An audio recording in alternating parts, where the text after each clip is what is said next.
Yes, we're on another Bonnie Blue video, and look at how nice the interior is starting to come together. I just did a 2-round dash, and this thing's going to be looking sweet. So, what I'm doing here is giving you guys a bit of the snippets as to what else I've been doing. This is a 3-stage paint, and I asked the paint company to put primer in the first one because you guys know what I'm like by now.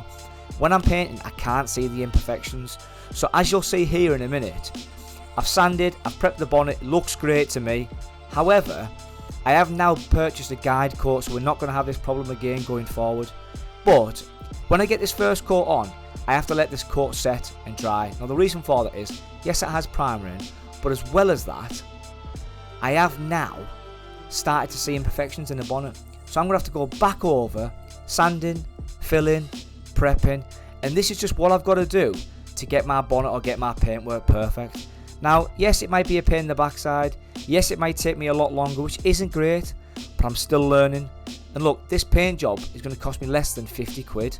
Like, you can't pay a body shop 50 quid to do your bumpers or do your bonnet. So I'm really happy with that. And like I say, it's just a case of lessons learned.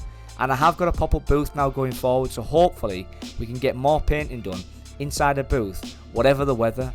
So yeah, just sort of give you guys an update on this. The blue looks brilliant though once it's done. And obviously you've seen loads of Instagrams, loads of TikToks, and loads of YouTube shorts, so you've seen how the paint's looking now. But yeah, really happy with it. And guys, just have a go at it.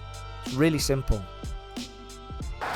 So as you can see, the bottom ball joint snapped there, so I need to get a new ball joint before I can drive it. It actually snapped on 2 areas there, not just one, so it's a pain in the backside, but it means I've just got to go and pick up a new ball joint today. So I need to pick up a ball joint today.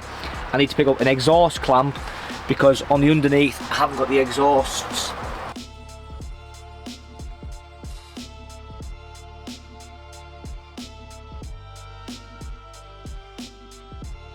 And we're back on another video. So we've hit the next challenge. I've got the wiring done. Majority of the fault codes are now gone. Got a couple of ABS faults, but they might go as I start driving. So let me show you where I'm up to. Other than trying to clear all the back out with all my parts and stuff, right? I've got an issue. And I don't know if it's comms issue, if it's something mechanically I've done yet, so I need to have a look. I need to get the wheels off again, or this wheel on this side, and have a look again, because I don't know if I've put something in wrong. Now I don't know if I've done something wrong yet. So at the minute I've got the wiring all done, pretty much sorted. I can put it into drive, I can put it into reverse, I can put it into neutral, I can do all of that and it works absolutely fine. I can get it in. But at the minute, when I take my foot off the brake, I can't. There's something not right with the brakes. Because I'm pretty sure that they shouldn't be as they are now. And for some reason, I think the ABS is causing the problem with me driving the actual van. God only knows how I fix it, but let me show you. So we had the problem with starting. It's in park now, and I've got a lovely new DSG stick if you haven't seen that. So let me just do this. I've got all my secondary fuel pump all sorted now. So she starts up straight away now, and she's quite loud because I haven't got that little hole filled up there yet, so I need to do that. I've got an EGR fault on there, which again I need to find out exactly what that EGR is. The ABS lights will go, the power steering light will go, that's a bulb that's gone out, so I can fix that. I just need to find out what that EGR is. But she's on.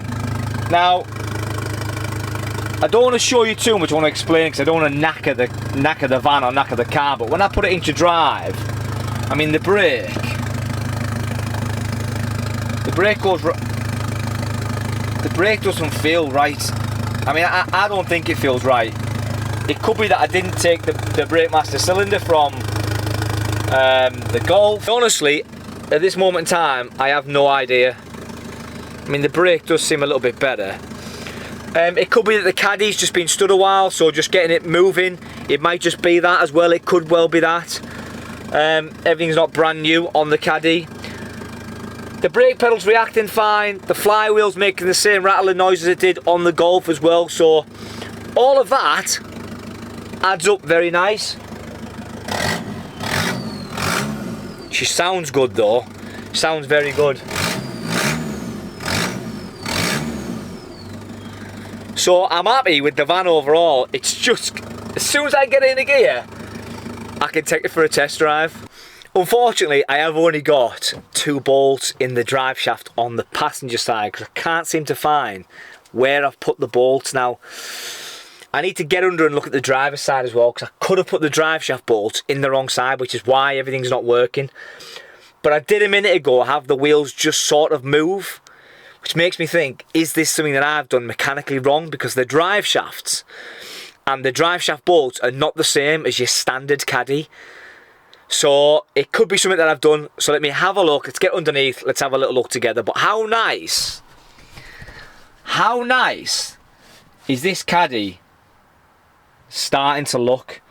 I've give this a full clean on the inside here. I need to clean all the seats next, all the floors. I need to do all of them next, just so it's looking pretty pristine. But other than that, the Caddy is looking pretty good. I still need to clean up here, get them sorted. I suppose this has got to be the grand finale. Now, I have dropped it down off its axle stands. I've got no fault codes left. There can't be any other reason why this van does not move. So, brakes are all in, gear knob and everything's all in. Let's give it a whirl.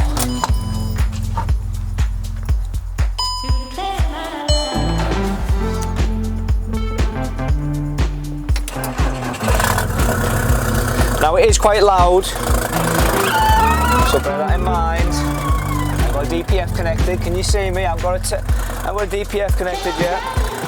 Right. Engage reverse. Says it's in reverse. Does it move?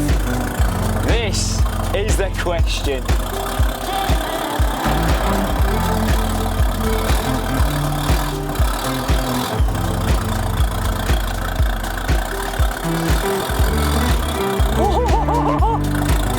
No way. Hang on, I've got my feet caught up with my cables. Hang on. That moved.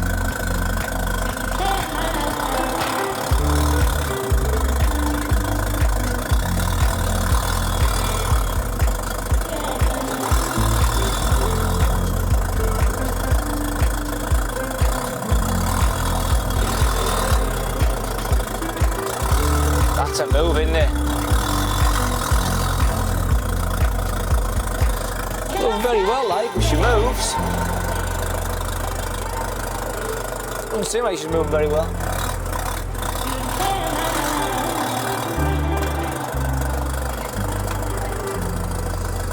Could be flywheel now.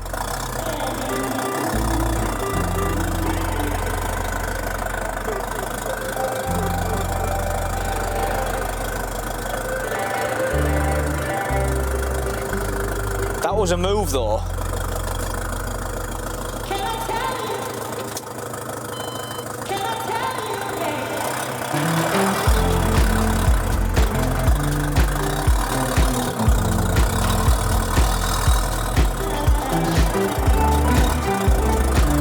It's not 100% right.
Well,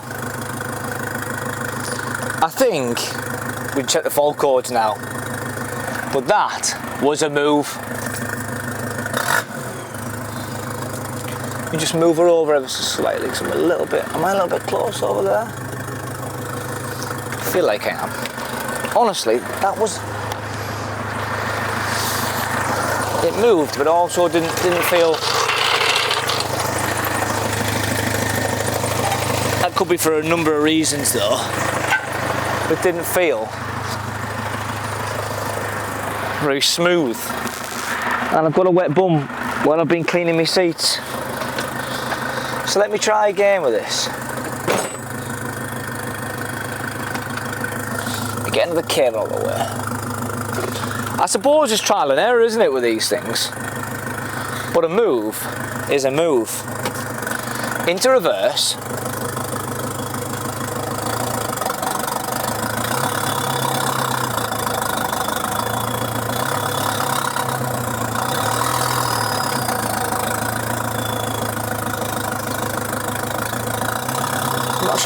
I'm not sure you're meant to continue rolling, you see.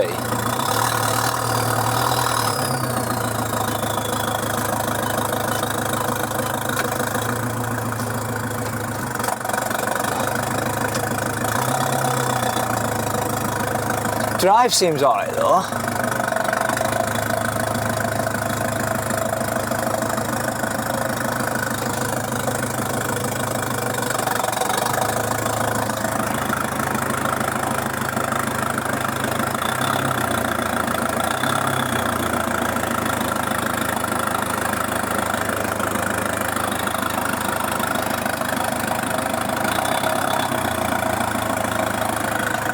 It works.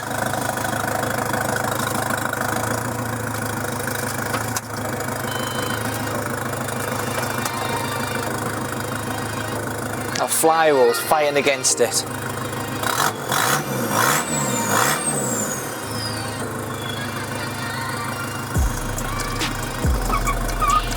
What do we reckon? What do we reckon?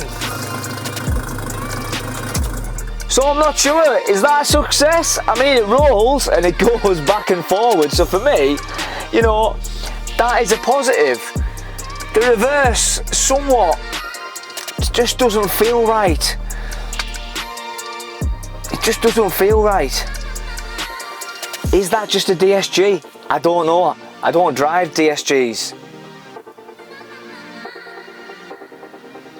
Is it feeling flat? Is it flat because it's got an EGR and it's got a coil light on? It's in limp mode. Is that why we're getting that? I have no idea on these DSGs, but yeah. I think the next thing to do is read the fault codes and let's see what we've got. I mean, I'll be honest, I'm absolutely classing that as a move.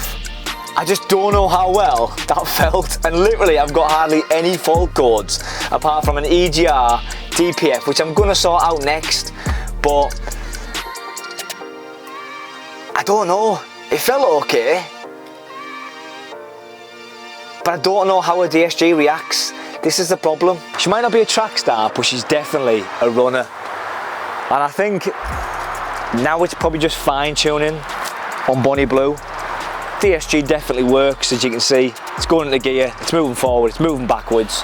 So I'm quite happy with that. Just not as smooth as I'd like it. Maybe I need to do some gearbox settings, gearbox services, I don't know, basic settings or something on the gearbox. But I also need to get the DPF connected, make sure the exhaust connected, get it so it's not loud as hell like it was then. Get a front end on and then just take it for a little test drive on my private road. And hopefully that'll be it.